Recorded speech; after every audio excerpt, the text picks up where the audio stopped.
Today, mission leaders are women and men, lay and religious, who are involved in this important ministry of the church. They work across the continuum of care: acute setting, post-acute, outpatient, physician practices, hospice, palliative care. Although their responsibilities will differ depending on what their specific job is, there is a certain set of core competencies that is required of all mission leaders. These core competencies were developed by the Catholic Health Association through interviews with CEOs, sponsors, and other mission leaders to determine what are those unique skill sets that the mission leader needs to bring to the organization.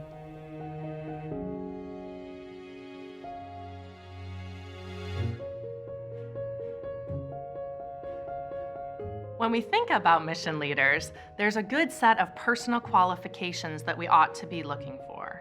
I think people are looking for them to be authentic leaders with a high sense of integrity. I think it's important for them to not just have a book sense of theology, but a way to practically apply the theology they've learned. I also think you have to balance that theological learning with business acumen so that they can be fluent both in how are we a ministry of the church, but also what are the different business needs that are emerging that we need to attend to. And most importantly, I think that we need to be spiritually grounded individuals. And that means having a regular spiritual practice and knowing who we are as individuals. Because if we are attending to our vocation and know who God has called us to be, we come across as very authentic, and people will want to engage with us more and be present because we invite them to do that same thing. When we think about mission leaders, it's really important that they have the right balance of being talented, being faithful, and being competent executives. And there's a whole suite of competencies that are really necessary.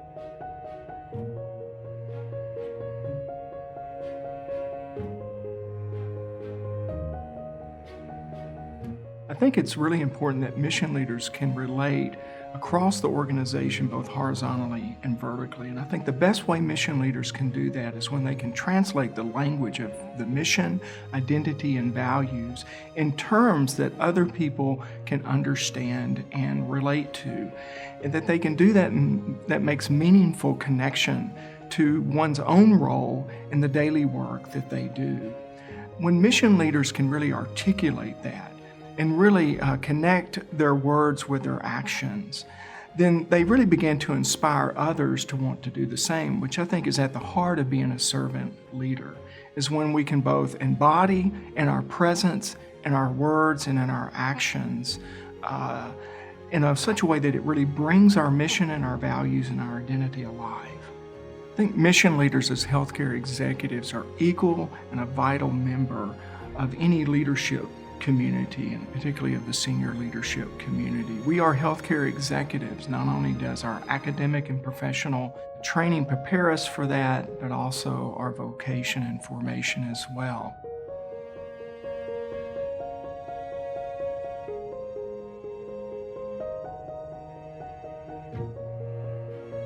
Theology is a really important competency for the mission leader role.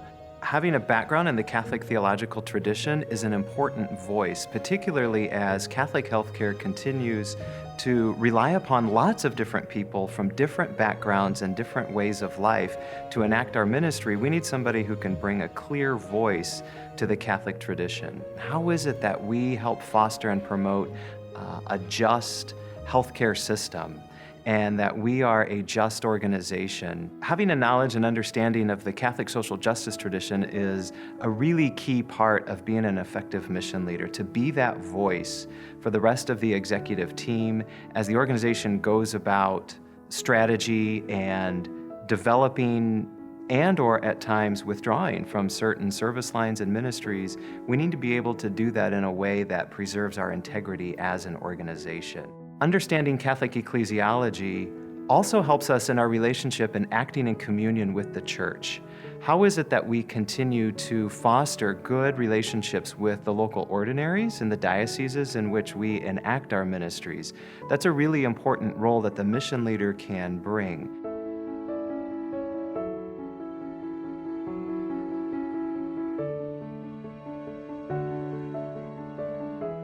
For For a mission leader, I think spirituality has to do with being able to name and express your own lived faith experience and connect it to the values of the organization, the experience of the healing ministry and whatever your role is, and to help the organization itself and individuals within the organization do the same. So mission integration is about that practical expression of what we're about in ministry with the spirit that we bring to it. So how does that work? Say you are in a workplace. It's easy if you're at the bedside because you're caring for people in distress, you're helping to relieve their suffering, you're responding to their need. But say you're in a business office, because this applies to everyone in an organization in healthcare. It has to do with the quality of your relationships with your colleagues. It has to do with the meaning and purpose of the work itself. And in a practical way, how you pause and reflect on that together so that not only is there an individual experience, but there's a collective or community experience of the purpose of our work.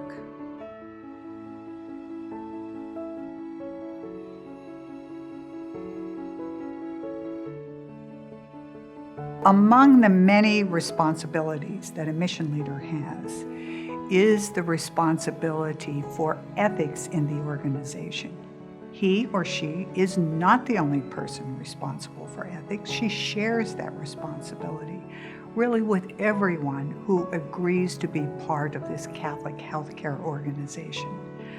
But in a particular way, the ethics leader shines the light on that responsibility to create an ethical environment, to be sure that decision-making is carried out in an ethical way, to engage others in the organization in attention to both organizational ethics and clinical ethics, and of course, always the way that we treat our patients, their families, our other employees, our colleagues, and all others who are in touch with our partners, board members, sponsors. Ethics competency of ethics for mission leaders, it doesn't mean that the mission leader has to have an advanced degree in ethics.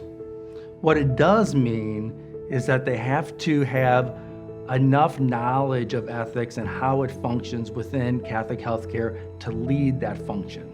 It also requires that they have the leadership skills to promote and enhance an ethical culture so that it can support, the culture can support clinical ethics, organizational ethics, the integration of the principles of Catholic social teaching.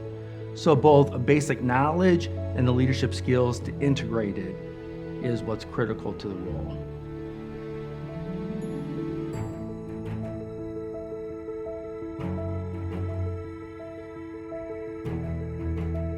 I think the one that really speaks to me most of the competencies is the one around organizational leadership. Just, how do you take something like a mission and a value set?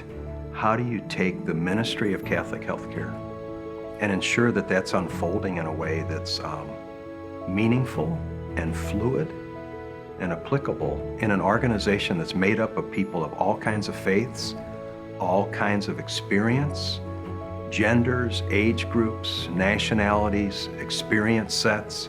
I think that's the most complicated thing to do, is how do you take all of this that's been articulated in the history of an organization, the example of the foundresses and founders, and how do you do that in an organization that's constantly changing and constantly evolving? And how do you find the credible, sustaining, remaining pieces that enliven the organization, that keep the organization aligned and enlivened and memorable and credible?